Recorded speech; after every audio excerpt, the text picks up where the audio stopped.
Dans la compréhension de la science taygétienne et swarunienne, l'univers entier est constitué d'un champ d'énergie potentielle vibrant à une vitesse extrêmement élevée. Nous pourrions appeler cela la source originelle, ou simplement la source. Une seule masse de la forme la plus élevée de fréquence et d'énergie. La densité existentielle la plus élevée ou le royaume possible à partir duquel tout le reste émerge et crée ainsi un contraste, c'est ceci et non cela, créant la dualité. Il n'y a pas de distinction entre la matière et l'énergie et il n'y a pas non plus d'état différent de la matière ni d'état différent de l'énergie tel que décrit sur Terre, seulement différentes interprétations de la même chose. Une seule masse sans début ni fin dans le temps lui-même. Cette masse se comporte très semblablement à l'eau dans un état vibratoire très élevé. L'eau à partir de laquelle tout ce qui a jamais existé, existe et existera jamais, émerge, y compris la vie elle-même. Cela conduit ensuite au concept que l'espace, comme l'espace interstellaire et intergalactique, n'est pas un vide, il n'est pas vide, et c'est de l'eau dans une forme ou une forme vibratoire de très haute densité. Ici, je peux même citer la phrase biblique, des eaux au-dessus. Cette eau est une énergie potentielle qui est façonnée en tout et n'importe quoi par une autre force au-dessus d'elle et à partir de laquelle même cette eau provient. Une force qui est au-delà de la portée de notre meilleure compréhension. C'est la conscience. Dans notre compréhension, la gravité est le flux, ou la direction est la force de l'attention d'une conscience. Plus une chose a l'attention de cette conscience primordiale, plus elle sera grande et dense. Contrairement à la compréhension des sciences de la Terre, la masse d'un objet ne crée pas un champ de gravité ou un flux, au contraire, cet objet existe et a une masse parce qu'il y a une concentration de gravité à cet endroit précis dans l'espace. Un flux d'intention créative appelé gravité formera un objet avec une masse. Un objet comme une étoile ou une planète n'attire pas les objets plus petits vers lui, mais plutôt ces autres objets plus petits sont poussés vers l'étoile ou la planète comme une feuille est poussée contre un rocher par le flux d'eau dans un ruisseau ou une rivière. Nous pouvons également appeler la gravité une direction de flux d'énergie potentielle dans un état primordial très vibratoire. La façon exacte dont la gravité s'écoule dans le champ d'énergie potentielle formera différents objets et leur donnera leurs attributs particuliers. Ainsi, la gravité en tant que flux de conscience n'est pas un courant constant qui ne formerait que des masses similaires avec peu ou pas de variation entre elles. Le flux de conscience de la gravité s'écoule de manière codée par des milliards et des milliards d'impulsions mathématiquement corrélées que nous appelons harmoniques. Une impulsion mathématiquement corrélée dans un champ peut également être décrite comme de la musique, la théorie de la manifestation en quelques mots, telle que décrite par mes prédécesseurs.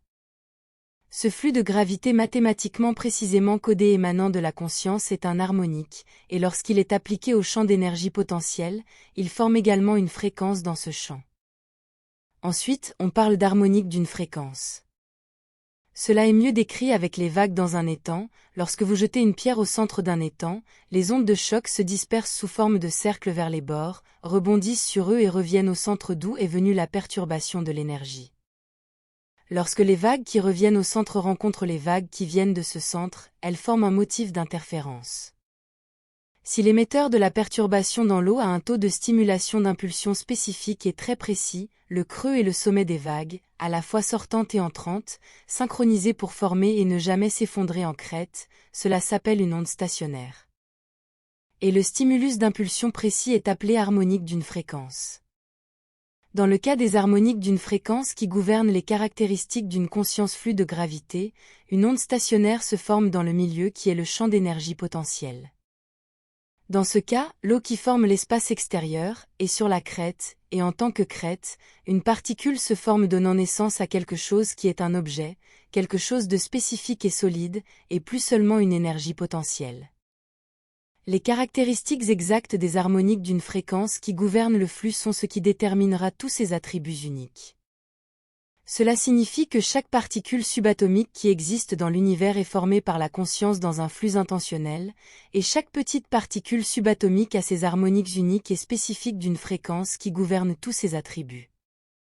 Par conséquent, chaque particule dans l'univers est unique, existe avec une intention totale et non comme résultat du hasard, et aura une valeur énergétique que nous pouvons représenter et mesurer avec nos mathématiques.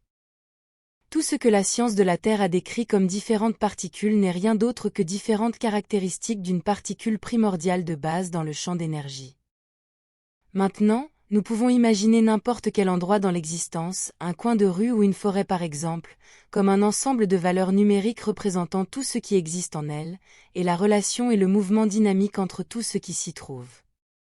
Tout est énergie, et la matière en tant que telle n'existe pas et n'est présente que parce que la conscience lui donne une valeur et une interprétation. Même les royaumes de l'existence, ceux que le mouvement du New Age aime tant utiliser, première, troisième, quatrième, cinquième densité, etc., ne sont rien d'autre que des frontières artificielles inexistantes et imaginaires d'un tout plus grand qui les inclut tous. Univers parallèle, monde, royaume de densité, et de même pour les multivers, omnivers et ainsi de suite. Ils ne sont rien de plus que ce que j'ai décrit dans l'une de mes vidéos passées, la nécessité de l'esprit humain, et d'autres esprits non humains également, de fragmenter tout ce qui existe afin de tenter de mieux comprendre le tout. Mais avec cela, ils déforment et détruisent également ce tout qu'ils essaient de comprendre. C'est un tout incompréhensible. Ce qui est primordial, c'est qu'il n'y a jamais eu de commencement et n'y aura pas de fin car il est en dehors du temps tel que nous le connaissons. Ceci est la description même de l'infini. Si difficile à comprendre pour tant de gens. Le point le plus important à comprendre et à retenir de cette vidéo afin de comprendre la suivante, c'est le concept d'interpréter et de comprendre tout ce qui existe comme un ensemble de valeurs numériques qui forment et représentent tous les objets, tout ce qui a une masse et de l'énergie. Imaginez un coin de rue ou une forêt formée de milliards et de milliards de petits chiffres.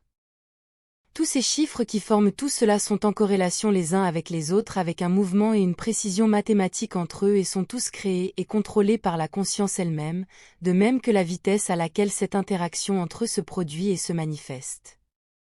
Une vitesse et une durée du temps ne sont rien d'autre qu'une perception dérivée de l'intention créatrice de la conscience, à la fois la conscience source primordiale et la conscience individuelle détenue par les êtres sensibles, car elles sont une et la même chose. À bientôt. Marie Soiroux.